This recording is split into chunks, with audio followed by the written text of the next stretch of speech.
A'udzu billahi minasyaitonir rajim. Bismillahirrahmanirrahim. Alhamdulillahirabbil alamin. Bismillah wassalatu wassalamu ala Rasulillah. Assalamualaikum warahmatullahi wabarakatuh. Mga mahal kong kabataan, alam nyo, pag araw ng linggo, araw ng asawa ko yun.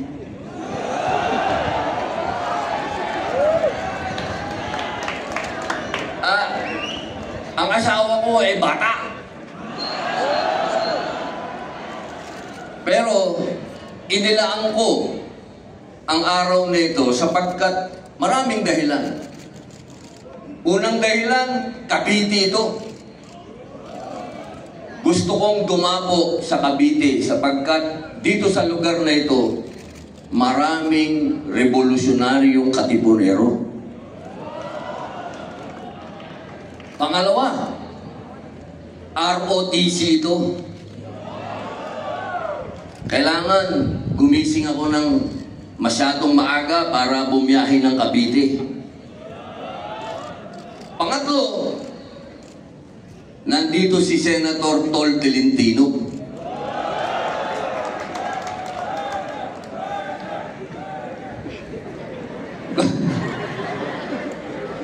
Alam mo tol, liko-hakot yan ha. Alam nyo, kaming dalawang magkaibigan ho kaming totoo.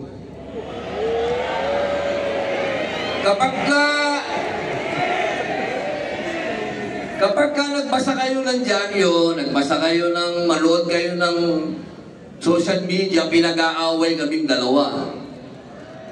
Huwag ho kayong maniwala dun.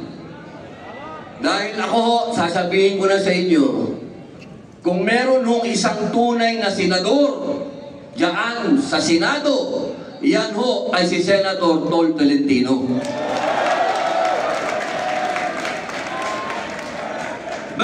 Burger, ayos tol! Mamaya may pa-burger. Isa pa, alam nyo, teka muna, pag tinatawag kanina akong senador, parang mali yung okasyon ngayon eh. Dapat hindi tayo tinatawag de senador. Sapagkat ito ay araw ng ROTC, araw ng reserve. Dapat tayong mga reservists, ang tawag ko sa iyo, Tol, ay Brigadier General Francis Tol Tolentino. Ako po naman, pasensya na kayo mga kabataan kung medyo long hair ako ngayon, may bigoti ako. May ginagawa akong pelikula eh. Ginagawa ko yung Bad Boy 3. Pasensya na kayo, 4 lang ang leading-lady ko ron. Ginagawa ko rin yung Marcelo del Pilar, kaya ganito ang bigoti ko.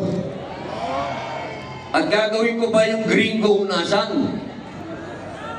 Kaya pasensya na kayo, hindi ako nakapag-uniforme. Pero ako po ay nagpapasalamat sa Sandatahang Lakas sapagkat ako po ay nabigyan ng ranggo ng Lieutenant Colonel. Ngayon, gusto ko pong bigyan ng tamang substance yung pagbati sapagkat kung meron dapat akong unahin, siyempre una si Senator Tol, si Brigadier General Francis Tolentino. Pangalawa, siyempre yung mga ginagalang natin ng mga sundalo na handang ibigay ang kanilang buhay para sa bayan. Siyempre, unang-una po si Major General Joel Alejandro ng Philippine Army. Sir, hindi ako makasaludo sir, wala akong uniforme, pero sir. Major General Romulo Manuel Jr., Philippine Army. Sir. Major General Joseph Ferrus Quezon. Sir. Brigadier General Samuel Manzano, Philippine Army. Brigadier General Vicente Runatay. Sir. Brigadier General Llewellyn Banaag, Philippine Air Force.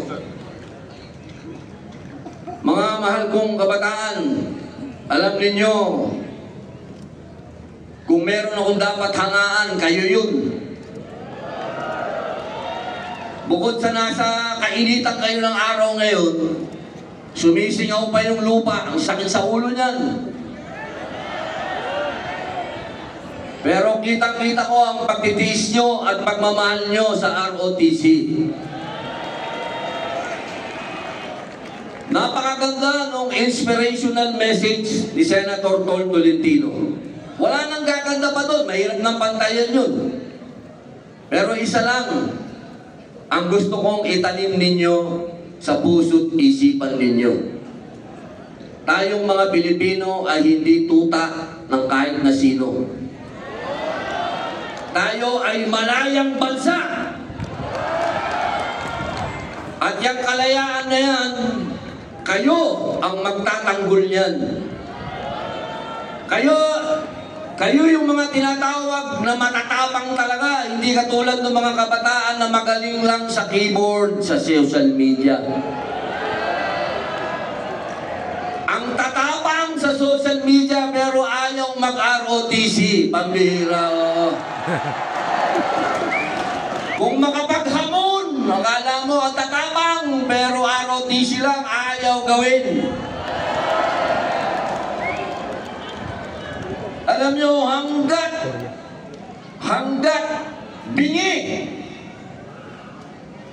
bingi ang Kongreso sa itinutulak ni Senator Tolentino na mandatory ROTC training, laging malulungkot ang ating bansa. Sapagkat alam ninyo mga kabataan, nasa konstitusyon yan. Nasa konstitusyon malinaw na dapat ang mga Pilipino ay handa sa anuman, lalo na sa pag-ibig. Hindi naman puro gera. Kailangan pag-ibig. Kanina nga, yung tumatakbo dito, parang may namuunang pag-ibig dun sa dalawa eh. Talagang kilala tayo na mapagmahal, kilala tayo na matapang. Wala na tayong dapat pang patunayan. Halos lahat ng mga tinatawag na powerful na mga bansa, dumaan yan sa Pilipinas. Espanyol, Amerikano, Hapon. Lahat yan, dumaan sa atin. At yung mga sundalo natin, kung saan-saan nakarating yan bilang United Nations Forces. Nakarating ng Vietnam, nakarating ng Korea, nakarating ng Iraq, Syria. Walang pagkatapangan Pilipino, katigasan Pilipino. Isa lang ang problema, hindi tayo united. Yun ang problema. At yan ang matututunan natin sa ROTC. Kahit iba't iba kayong nasangay o branch ng service, kahit may Philippine Army, may Philippine Navy, may Philippine Air Force, may Marines, lahat tayo nasa iisang bandila. At itong sportsmanship na gagawin ninyo, pagpapakita ng kilos ninyo, ng bilis ninyo, ng galing ninyo, lalo na pag may nakatingin na babae, kailangan. Diyan ako gumagaling eh. Kaya ang dami kong aksidente sa pelikula eh. Pag nandyan yung leading lady, kahit hindi ko kaya, ginagawa ko. Kaya, mga mahal kong kabataan, ayoko nang pahabain kasi mainit na din eh. Huwag niyong kalimutan, kayo yung halimbawa sa mga kabataang duwag. Duwag mag-ROTC. Sana maging ambassador namin kayo, pati na rin sa mga ibang miyembro ng Kongreso. Sana dumating ang panahon na hindi na namin sila pinipilit na pirmahan. Na maging batas ulit. Sapagkat sa panahon na ang Pilipinas na naman ang nasa sentro, tayo na naman ang nasa sentro. Akalain nyo, binabanggit tayo ng presidente ng Russia. Binabanggit tayo ng susunod na presidente na naman ng Amerika. Lagi tayong kasama. Kaya dapat ang Pilipino handa sa anuman. At yan, inaasahan ko at pinag-umpisahan ng ating ama ng ROTC Games na si Senator Tol Tolentino. Bilang panghuli, bago ko ibigay yung sorpresa ko, kasi may sorpresa din naman ako. Hindi ako pumupunta ng walang sorpresa. Kaya marami nagmahal sa akin eh. I'm full of surprises. Hindi ang sabi ni Senator Tol, ayaw niyang mamulitika. Pero ako, mamumulitika. Mga mahal kong kababayan, mga mahal kong kabataan, saan man kayo nanggaling, may galing ng Caloocan, may galing ng Bicol, may galing ng Batangas. Saan pa ba? Tanawan, Batangas yan, mga lahi ng Malbar.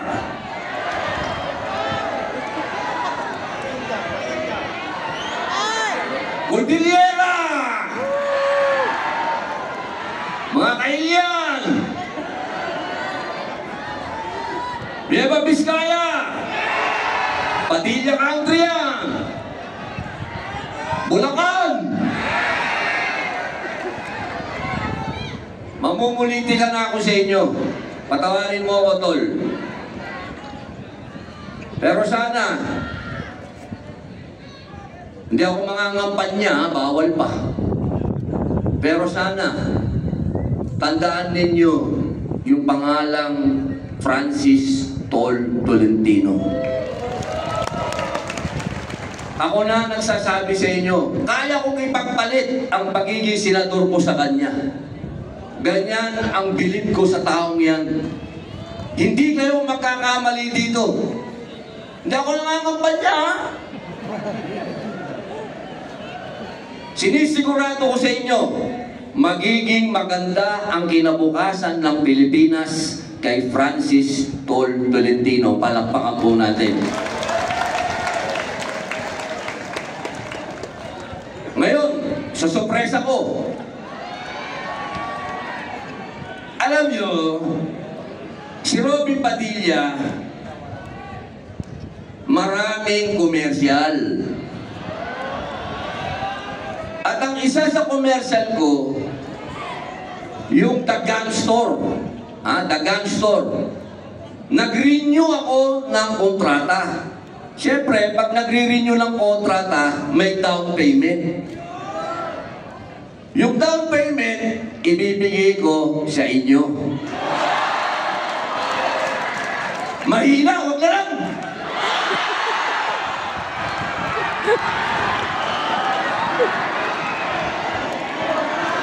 Mahina, mahina! Tol, tol, tol, tol, tol! Ayos! O sige, gusto kong malaman ninyo. Teka muna, bago ko i-announce kung magkano yun, ha? Asa ba yung video natin, yung video? Kasi hindi naman pa pwedeng walang video. Kasi magagalit naman yung ano. Panoorin natin, pwede? Pwede? Panoorin natin sandali. Panoorin nyo, tol!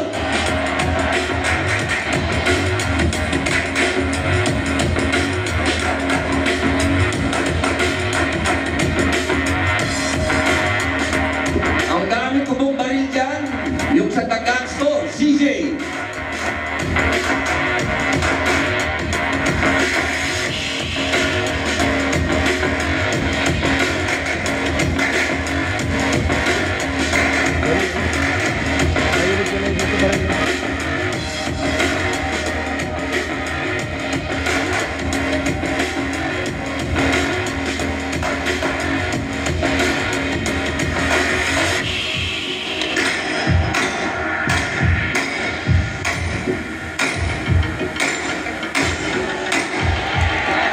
Galing.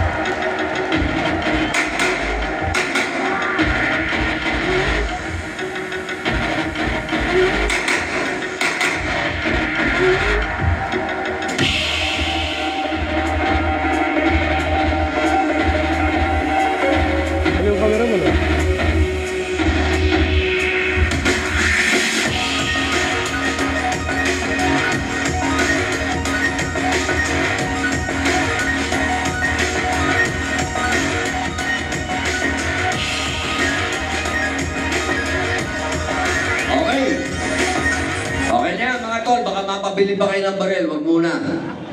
Mag-training muna tayo. Ngayon, gusto kong i-announce, Paritol, kaya nagkukwentuhan pa tayo. Gusto kong malaman ng ating mga kabataan, nasa inyong lahat, gusto kong magkaroon kayo ng magandang dinner ba? O bumalik kayo ng lechon baka o gano'n? Mag-iiwan ako ng 500,000 pesos kay Tol. Maraming salamat po. Mabuhay ang ROTC!